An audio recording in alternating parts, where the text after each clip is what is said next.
Hi folks, we're Sophie and Philippe, two professional chefs and regenerative farmers, on a mission to empower people to grow, cook and preserve nutrient-dense, regeneratively grown, delicious food. We bring you how-to recipes, stories that bridge the gap between the land and our plates, sprinkled with a pinch of humor and lots of grit.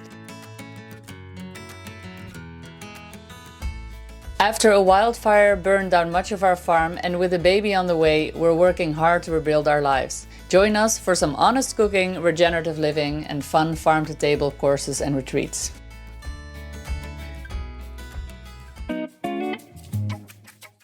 You're probably wondering, but Sophie, you just told me at the beginning of this video that all the science is unreliable.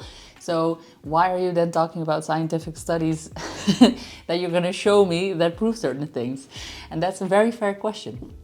And my answer to that is the following. I think that if you want to make a decision on how to make choices in your life in general, it's always good to think about what has passed.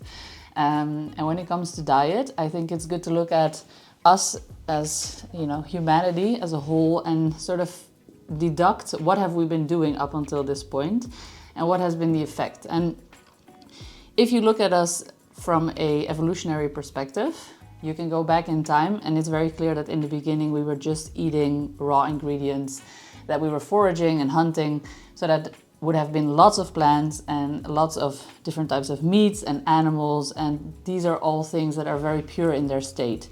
And as we progressed in our evolution, we started processing those foods, cooking them, combining them, extracting certain things, but still very much on a natural level where we weren't using any added chemicals or any heavy machinery. It's only really in the last 250 years that we started doing things to our diets that you could start to consider taking it further away from the natural state at point of consumption. And we started implementing agriculture, having more, I want to say sedentary lifestyles, obviously not sitting down, but I mean stationary, where we were spending more time in one place.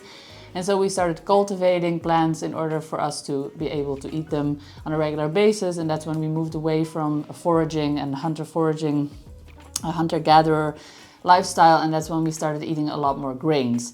Now, this is a pivotal moment in human history because you can see in dental records and in other kinds of research that they're doing on skeletons and stuff, is that wasn't necessarily a very healthy choice for us.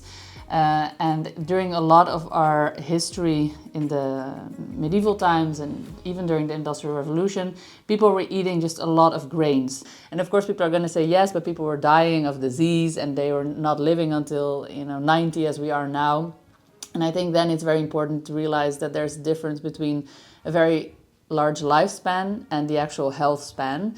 And so yes, we are living a lot longer these days, but a lot more of our life percentage-wise is actually spent ill, taking medication and not in optimal health. It's important to recognize and to realize that the way we produce food now is far, far away from what food production has been for most of human history.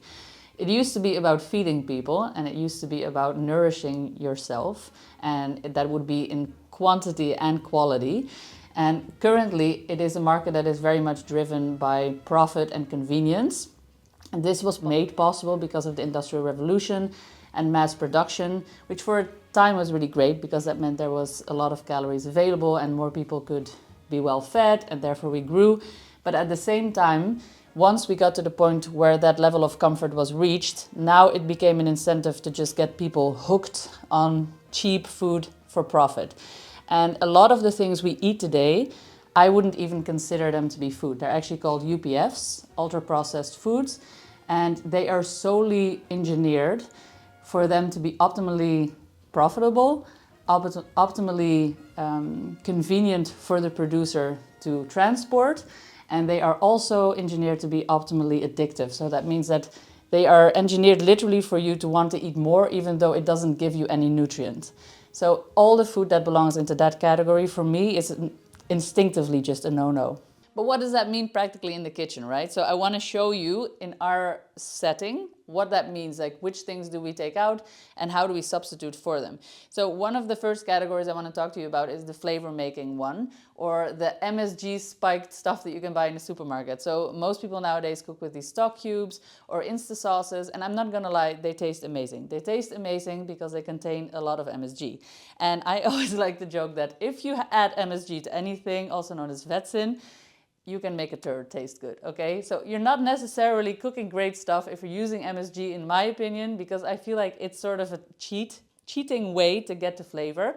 It's naturally present in a lot of things, like tomatoes and avocado and soy sauce. So you can introduce this naturally into food. And so what I've laid out here in front of you is the things that we use in our kitchen to give or build flavor, if you will. One of the first ones here is... Let me shake this around a little to make it look sexy. It's hard to make this look sexy. So these are, for instance, dried mushrooms. We forage a lot of mushrooms on our land, and they are a great source of flavor. They give a meaty depth to things, and they're very simple. You just harvest and dehydrate. Other examples are dried things, such as we have our dried paprika powder here, onion powder, garlic powder, paprika, sweet paprika powder, smoked paprika powder. We've got some oregano, we've got thyme, we've got many more. But basically dehydrating your own spices and other fruits, because paprika is a fruit, and then mixing them up, dehydrating and mixing them gives you beautiful power bombs, beautiful flavorful power bombs for your cooking. Another one, and a good example, is these sun-dried tomatoes. So these are just cherry tomatoes cut in half and then dehydrated. If you can do that in the sun, great. With a dehydrator, it works as well. And if you add this into stocks, it also adds an amazing layer of depth. Now, of course, what else have we got here? Some bay leaf. But I could go on, and this table could be much fuller, but you get the gist of it. There's lots of ways where you can introduce flavor into your food that doesn't require an E number or MSG for it to be part of the meal. So we tried brewing some wine. That didn't go well, but then we had a lot of distilled alcohol, and with that you can make all kinds of tinctures and delicious liqueurs that you can then introduce into your cooking. Now, if you're interested in making any of these things at home, know that there are lots of videos already out there on our channel, so I'll leave the links for those in the description below. For the sweetness, which is of course a very important part of our palate, you know, that sweet touch which you can introduce into savory things as well as just using it for baked goods and stuff, we love to use the more natural versions of sugar. So that means that you're not only getting the sucrose, but you're also getting the added benefit of whatever the sucrose came in. So the way that we do that is by dehydrating our own fruits, for instance. We've got apples here, we've got some peaches, and we've got raisins. We also make our own compotes. So this is an apple compote, for instance, that I would use just as is, or a marmelade for on toast, super nice. And then we do use a lot of honey. Now you can get really fun and experimental with honey, you could say, because there's many different types of honey and they all have a different flavor profile. The benefit of honey is that there's also a lot of enzymes in there and antioxidants that normal sugar doesn't have. So of course you're still getting that sugar load. I'm not saying you should just eat limitless amounts of all of this, but I'm saying that eating this, a teaspoon of honey versus a teaspoon of sugar, has much more health benefits. So here we have, for instance, millefeuille and chestnut honey and spring honey. And then here, store-bought, we do buy some sugar, is agave syrup. And then I've got some unrefined coconut sugar here. And I've got a big jar of unrefined cane sugar. So these are the three types of sugars that I would buy if I want to make cakes and come as close to white sugar as I can get. So besides the honey and the agave syrup and the dried fruits, there's also this treasure in Portugal. It's called a carob pod, and it's a leguminosa, so it's from the bean family, the tree. These are super sweet and they taste like caramel. And the point here that I'm trying to demonstrate is that yes, you can get sugar into your diet, but it's always good to try to incorporate it in a way where you're consuming it in a way where you're getting an added benefit. So this is super high in fiber, for instance, and I think also in iron. And for sure other micronutrients that I don't know off the top of my head. But when I eat one of these, I get a little sugar craving pleasure, satisfaction, and I know that I'm also getting added benefits in here. Now then, of course, we have our fats, and then we have our dairy, we have our meats, we have our fermented stuff, and we have our sort of bulk carb. When it comes to our fats, we are really high on animal fats. We use a lot of animal fat. So one of our preferred ones is actually schmaltz. It's from when you slaughter chickens. So it's chicken fat that we cook in. We also have here our lard. This is rendered down pig fat. This was from last year's slaughter, from the massive pig slaughter that Philippe did for our neighbor. And then we have our seeds and nuts. So these are obviously also very high in fat. Some of them are from the farm, some of them are store-bought from the organic shop. And then there's one exotic one in here, which is coconut fat, coconut oil. Coconut fat sounds really weird. Coconut oil. And that's one of the sort of sinful purchases, if you will, because we try to usually not buy things that are from very far away, but coconut is one of those guilty pleasures of mine. And then, of course, the bulk of it, still maybe above our animal fat consumption, maybe is the olive oil that we can harvest from our own trees, or that we used to harvest from our own trees, and hopefully in, I don't know, 6 years again since the burn. But let's not dwell on that. Very good olive oil is very easily available in this area because they produce it locally. Then we have here a bunch of sauces and ferments. So what I've got here, for instance, is a barbecue sauce. We also make our homemade ketchup, loads of videos out on that. We make our home fermented mustard. We make our home fermented pickles, fermented hot sauces. We do a lot of sauerkraut and other fermented vegetables as well that store very well. And then here, standing in this little group, but maybe not belonging completely, this is our sourdough starter. So this is fermented grain, and this is with which we break all our bread. Now, when it comes to bread and other carbs, we mostly use things that we grow on the farm. So that would be pumpkins and sweet potatoes and normal potatoes and stuff. But we also buy some rice and some grain and some pasta. So that's the imported carb load that we have. But we try to minimize that to that being not 1/3 of our diet, but rather maybe max 20%, I would say. Then moving on here to the meats. So as I mentioned before, we eat a lot of our own meat. That's great because it's antibiotic free and we get to feed our own animals organic food. So we know that they are not containing a high toxic levels in their fat contents. That's where that stuff travels to, unfortunately.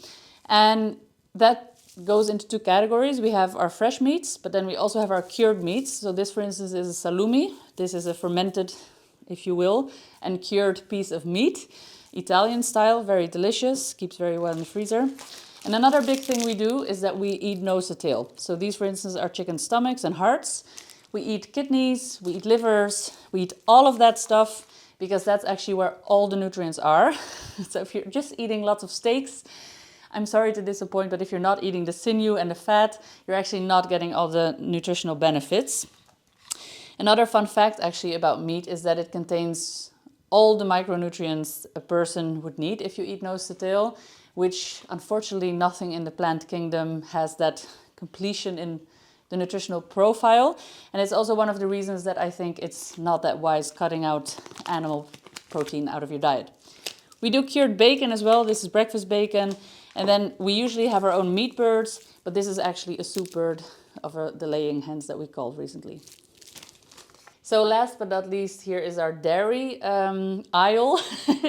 So we buy locally from a neighbor who has a really nice goat herd. And so most of the things we ferment at home, which is our cheeses and our yogurts and our kefir, are all goat's milk. And then I also do buy just whole fat organic cow's milk until we will have our own cow, because I'm a big dairy consumer. I am Dutch after all.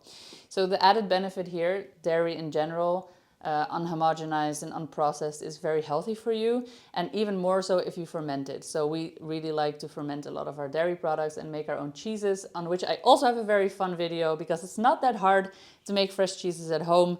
So definitely go check that out if you're into that kind of thing. And then lastly, one of the things we didn't discuss yet is actually the packaging and sort of the plastic question. So all the microplastics and all the BPA that is in plastic, that is also very bad for your health. So we do try to store most of our things in glass, But for the freezer convenience, we choose food grade plastic bags. And when we were in the supermarket earlier, I showed you these beans. So I said like these beans yes and these beans no. So that's also an interesting thing to know. Everything that is actually in a tin can has a lot of BPA on the inside lining. So I would recommend that you don't buy things in tins, but you'd rather buy them in glass jars as well. I think you get the sense of what I'm talking about here. What we basically advocate for is nutrient-dense food, meaning it's been grown in a pesticide-free manner that regenerates soil and that is just contributing to overall health. Use raw ingredients as much as you can. Do as little processing as you can. And if you are processing, it should be the kind of processing you can do in your own kitchen. And I also want to throw a disclaimer in there, because in the world of social media, everybody is selling these fad diets and I'm like 100% eating organic and I'm better than everybody else because this is the way forward. Like, that's not us, okay? That's not how we live our lives. That's not what we advocate for even. And that is not what I think is sustainable in the long haul. What I believe in is that everybody should make the change where they can, when they can, and if they want to. For us, this works really well. We sin sometimes. We eat crappy food every now and then when convenience calls for it. So don't think that we're living this life here where everything is just perfect and everything we're eating is 100% organic and regeneratively sourced, because it's not. But I would say that the majority of our food is, and that is what we strive for. If you enjoyed this video and you want to read more about these things, I'm going to leave you guys some links in the description below to some interesting studies. I'm also going to leave a link to a PDF with all the additives, names, and their effects. And so you know what to look out for when you're reading these labels. And I'm going to leave a lot of links to fun videos on how you can make some of these things in your own household, if you wish to do so. All right, I hope you guys enjoyed that episode. See you on the next one, The Farming Chefs. Peace out.